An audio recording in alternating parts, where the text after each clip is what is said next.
Hi, Stingrays. It's Miss Spada again. We're rolling right through this Frindle book.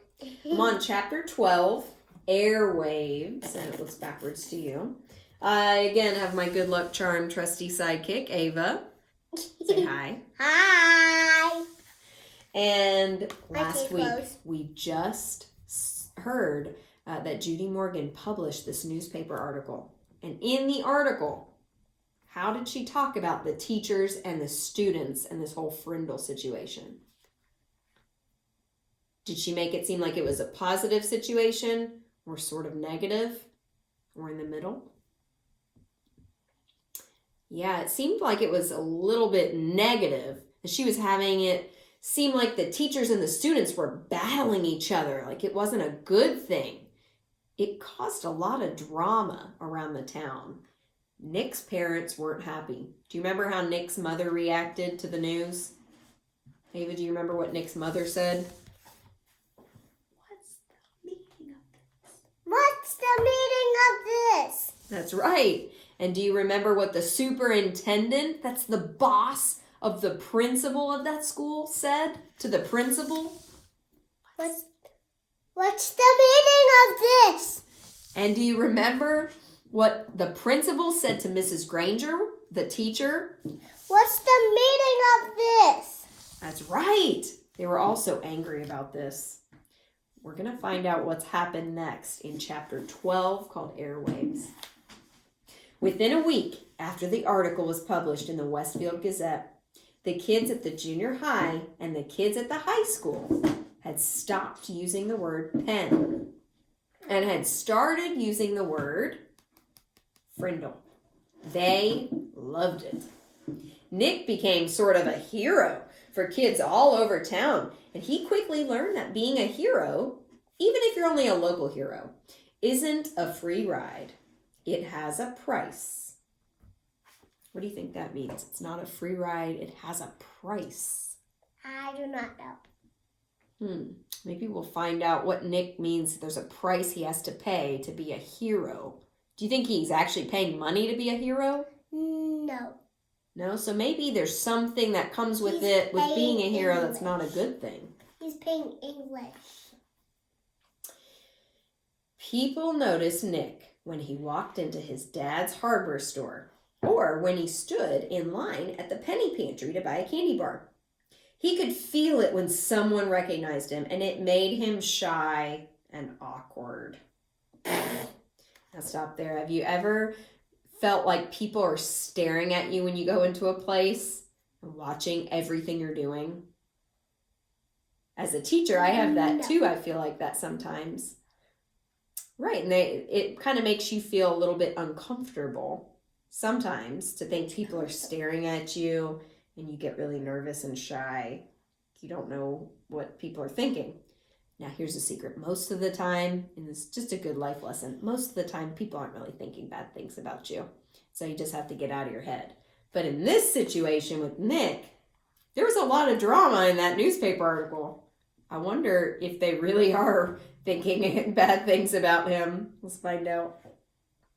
Kids at school started expecting Nick to be clever and funny all the time. And even for a kid who's smart like Nick, that was really hard and asking a lot. Every teacher, the office secretary, the principal, even the school nurse and the custodian, all of them seemed to be watching Nick. Always watching. Do this. Do this. Eyes on me, eyes on you. Right. His parents, Nick's parents, were great about everything. True, his mom had been upset when the article first came out, and so had his dad. But Nick had said, "But Mom, I didn't do anything wrong, and neither did the lady from the newspaper." And his parents could see that he was right. The things in the article were true, and the truth is the truth, and nothing could be done about it now. Even though it made them uncomfortable to have their boy talked about all over town, secretly, Nick's mom and dad were pleased. After all, a brand new word is a pretty amazing thing. Their little Nicholas was quite a fellow. No getting around it. So talk about how Nick's mom's reaction has changed to this whole Frindle newspaper article thing. You remember in the beginning how she reacted. That's right, she was a little upset. And now, has she come around a little bit? That's right, she's come around a little bit. And she's kind of proud of Nick in a way. So she's changed in her reaction. Have you ever changed in your reaction to something? Been upset about it first, and then thought about it and thought, it's not that bad. I have. I do a lot. Let's find out what else happens. Someone else in town thought this brand new word was pretty amazing too. Bud Lawrence. He had lived all his life in Westfield, and when he was only 19 years old, he had saved enough money to make an investment. He looked around for a good idea, and then he bought the first Dairy Queen in the state. After a few years, he bought a McDonald's restaurant. That was almost 30 years ago, and these two restaurants had made him rich. He was one of Westfield's leading citizens. How many of you guys like McDonald's? I do. How many of you guys like Dairy Queen? I do. You seem not sure about Dairy Queen. Well, Bud Lawrence owned both of those in this town. When Bud Lawrence saw the article about the new word, he had his lawyer file a preliminary trademark claim on the word Frindle. All right, let's talk about those words. Preliminary, trademark, claim. What do you think those mean? I do not know. So if you think about a copyright, that's that little C with a circle around it.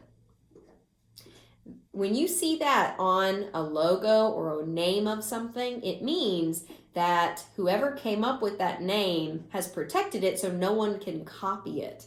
When I was probably in 4th or 5th grade, I used to sign my name and then put a little C with a circle around it like no one can copy my name, just to be funny.